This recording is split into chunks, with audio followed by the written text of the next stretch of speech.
ধানের শীষ রয়েছে, তারকা রয়েছে এবং ধানের শীষ তারকা আরও দুটি দলের মার্কা রয়েছে। সো শাপলা কেন হইতে পারবে না? আর ইসি আসলে এটা কি নিরপেক্ষ আচরণ করছে কিনা এটা তো সন্দেহ তৈরি হচ্ছে। একটা দলের দিকে ঝুঁকে গেছে, ফলে এটা দিন থেকে দিন আরও স্পষ্ট হচ্ছে। আসসালামু আলাইকুম। ইসি এবার নিরপেক্ষতা হারাচ্ছে বলে মন্তব্য করেছেন নাহিদ ইসলাম। কিন্তু কি কারণে? দর্শক, আমরা সকলেই জানি যে এনসিপি অর্থাৎ নাহিদ ইসলাম বা এনসিপি বর্তমানে যে রাজনৈতিক দলটি রয়েছে তারা শাপলা প্রতীকের জন্য আবেদন করেছিল, কিন্তু তাদের আবেদনকে ফিরিয়ে দিয়েছেন ইসি। তার চূড়ান্ত সিদ্ধান্ত জানিয়ে দিয়েছেন যে শাপলা প্রতীক দেওয়া যাবে না। দর্শক, এ নিয়ে নাহিদ ইসলাম মন্তব্য করলেন যে কেন দেওয়া যাবে না, এ নিয়ে বিস্তারিত তিনি সাংবাদিকের সাথে একটি আলোচনা করেন। দর্শক, সেই আলোচনা তিনি কি কি বলছেন চলুন আমরা বিস্তারিত দেখে আসি, তারপর এটা নিয়ে আমরা একটু বিস্তারিত আলোচনা করব।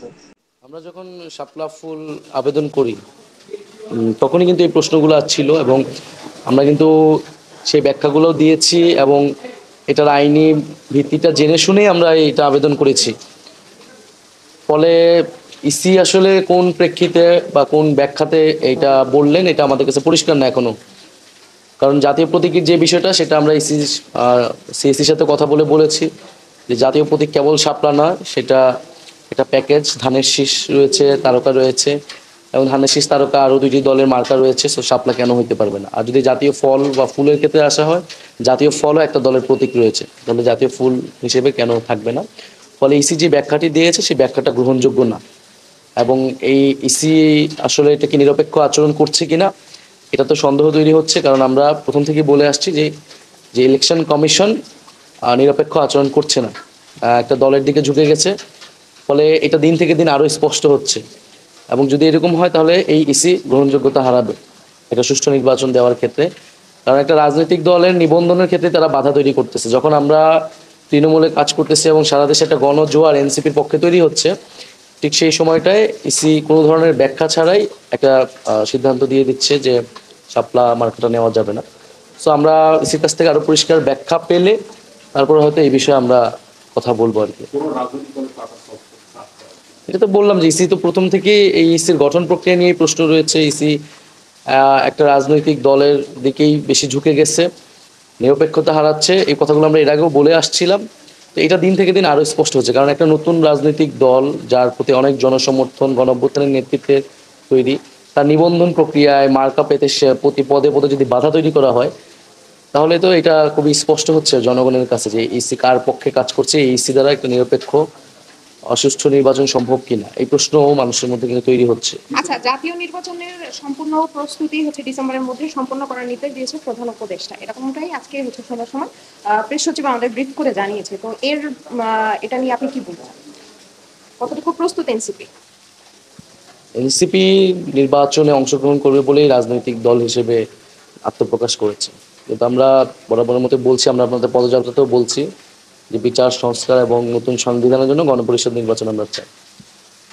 প্রধান উপদেষ্টা বলেছিলেন জুলাই ঘোষণাপত্র দিবেন, উনি দেননি নির্ধারিত সময়ের মধ্যে। বলেছিলেন জুলাই মাসে জুলাই সনদ আসবে ঐকমত্য কমিশনের মাধ্যমে, তো সেটা আমরা দেখতেছি সনদ আসে কি আসে না।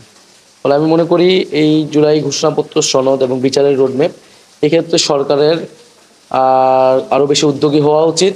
এরপরে নির্বাচনের প্রক্রিয়ার পাশাপাশি চলমান থাকতে পারে, সেটা নিয়ে আমাদের আপত্তি নেই। কিন্তু আমরা নির্বাচন নিয়ে সরকারের যেই তড়িঘড়ি, কিন্তু আমরা কিন্তু বিচার বা সংস্কার, সনদ, ঘোষণাপত্র এটা নিয়ে সরকারের কোনো অবস্থান দেখতে পাচ্ছি না। ফলে আমরা সরকারকে কিন্তু প্রথম থেকেই বলেছি সরকার যাতে কোনো দলের চাপে কোনো সিদ্ধান্ত না নেয়, সেটি গণঅভ্যুত্থানের সাথে প্রতারণা হবে। এবং সার্বিকভাবে গণঅভ্যুত্থানের যে আকাঙ্ক্ষা ছিল, সাধারণ মানুষের যে প্রত্যাশা এবং এবং সবগুলো রাজনৈতিক দলের কথা বিবেচনা করেই আসলে সরকারের সিদ্ধান্ত নেওয়া উচিত। ইলেকশন সরকার এর আগে একবার বলেছে এপ্রিলে, তারপরে লন্ডন বৈঠকের পরে আসলো ফেব্রুয়ারিতে, এখন ডিসেম্বরে। তাহলে এইটা তো, এই সরকার যদি এই ধরনের টালমাটাল পরিস্থিতি থাকে তাহলে জনগণ কিন্তু বিভ্রান্ত হচ্ছে বারবার। সো নির্বাচন অবশ্যই হতে হবে, নির্বাচনের প্রক্রিয়া চলমান থাকতে পারে, কিন্তু তার আগে এই ধাপগুলো পূরণ করে যেতে হবে, যে বিচারের রোডম্যাপ, জুলাই ঘোষণাপত্র সংস্কার এবং পরবর্তীতে নির্বাচনের সুস্পষ্ট একটা তারিখ। গণপরিষদ নির্বাচন নিয়ে আর বিষয়টা কি, মানে গণপরিষদ নির্বাচনের দিকে যাবে এনসিপি বলছে। আর মূলত হচ্ছিল আজকে কিন্তু আক্তার একটি কথা বলেছে যে নতুন সংবিধান প্রণয়ন না হলে গণপরিষদ নির্বাচনে যাবে, সেই বিষয়টি নিয়ে যদি একটু বলেন। গণপরিষদ নির্বাচন তো আমরা যেহেতু সংবিধানের পুরো মৌলিক কাঠামোর পরিবর্তনের কথা বলতেছি, তাহলে এই পদ্ধতি, এই প্রক্রিয়াগুলো কিভাবে বাস্তবায়ন হবে এটি কিন্তু ঐকমত্য কমিশনে এখনো নির্ধারিত হয়নি।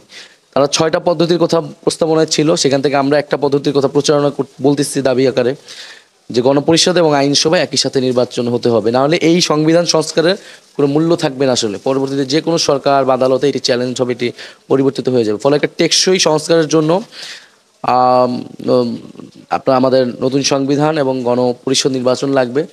ফলে ঐকমত্য প্রক্রিয়া গেলে সেটা বোঝা যাবে সেইটা আসলে কোন প্রক্রিয়া যাচ্ছে, কিন্তু আমরা আমাদের জায়গা থেকে গণপরিষদ নির্বাচন অটল থাকবো। এই যে নির্বাচনকে কেন্দ্র করে যে আইন শৃঙ্খলা বাহিনীকে আরো প্রশিক্ষণ দেওয়ার কথা বলেছে এই ডিসেম্বরের মধ্যে, তো নির্বাচন কে সামনে রেখে আইন শৃঙ্খলা বাহিনী কতটা তৎপর বলে মনে হয় আপনার? সেটা প্রশিক্ষণের তো অবশ্যই প্রয়োজন, শুধু নির্বাচনের জন্য না, দেশের দৈনন্দিন যে আইন শৃঙ্খলা পরিস্থিতি সেটা ঠিক করার জন্য পুলিশ সংস্কার এবং আইন শৃঙ্খলাকে আরো সক্রিয় হতে হবে। কারণ এই অবস্থায় তো আসলে নির্বাচনও সম্ভব না, যে এই পুলিশ যে অবস্থা, সেটার ক্ষেত্রে প্রশিক্ষণ আসলে প্রয়োজন। এটাকে তো আমরা ইতিবাচক হিসেবেই দেখি। 3রা আগস্ট নিয়ে যদি একটু জানতে চাই, যেখানেই যাওয়া হচ্ছে আমরা দেখছি যে 3রা আগস্টে সবাইকে যেতে বলা হচ্ছে শহীদ মিনারে। এক দফার ঘোষণা যেভাবে 3রা আগস্টে এসেছিল গেল বছর, আরেকটি কি সেরকমই দিন দেখতে যাচ্ছে বাংলাদেশ? 3রা আগস্ট আমরা জনগণের কাছে মেসেজ দিয়ে রাখতেছি যে সরকার যদি ঘোষণাপত্র সনদ ব্যর্থ হয় বা কোনো দল যদি সেখানে অংশগ্রহণ করে না করে ঐক্যমত প্রক্রিয়া, তাহলে জনগণ যাতে রাস্তায় থাকে এবং সেখান থেকে আমরা আমাদের দাবি আদায় করব। আর আমরা যে সারা দেশে মানুষের কথা শুনতেছি, মানুষের সমস্যাগুলো শুনতেছি, প্রত্যাশা আকাঙ্ক্ষার কথা, সেগুলোর ভিত্তিতে আমরা একটা ইস্তিহার প্রকাশ করব, যেখানে মানুষের প্রত্যাশা এবং বাংলাদেশের রূপরেখাটি থাকবে। শেষ প্রশ্ন, আজকেও ককটেল বিস্ফোরণ হয়েছে, এরকম খবর আসলে আমরা শুনেছি। এই যে ককটেল বিস্ফোরণ একাধিকবার একই স্থানে, বিষয়টি কিভাবে দেখছেন? দর্শক, এতক্ষণ আপনারা সেই ভিডিও ফুটেজটি দেখতে পারেন। দর্শক, এনসিপি মূলত শাপলা প্রতীক নেওয়ার জন্য আবেদন করেছিল। তারা বলছে যে যেহেতু শাপলা শুধুমাত্র বাংলাদেশের জাতীয় প্রতীক, সেখানে আরো অনেক কিছু রয়েছে, যেমন ধান একজন এক রাজনৈতিক দলের আছে, কাঁঠাল এক রাজনৈতিক দলের আছে। যেহেতু কাঁঠাল জাতীয় ফল, একজন রাজনৈতিক দলের আছে, তাহলে জাতীয় ফুল কেন আমাদেরকে দিতে পারবে না, বা আমরা কেন নিতে পারবো না? ইসি কেন আমাদের সাথে এরকম করছে? তার মানে কি ইসি নিরপেক্ষতা হারাচ্ছে একটি সুষ্ঠু নির্বাচন দেওয়ার ক্ষেত্রে? এইরকম প্রশ্ন তুলছে নাহিদ ইসলাম। আবার এই ভিডিওর কমেন্ট বক্সে অনেকেই লিখছেন যে যখন এনসিপির পক্ষে ইসি কথা বললো না, তখনই ইসি নিরপেক্ষতা হারাচ্ছে। অনেকেই বলছে আবার যে ইসি এটা ভুল করেছে, অনেকেই বলছে যে ইসি সঠিক কাজ করেছে, অনেকে বলছে আইন সবার জন্য সমান। দর্শক, এটা নিয়ে আপনাদের কি মন্তব্য তা অবশ্যই কমেন্ট বক্সে জানিয়ে যাবেন। পরবর্তী সংবাদ দেখার আমন্ত্রণ জানিয়ে এখনকার মতো বিদায় নিচ্ছি। আল্লাহ হাফেজ।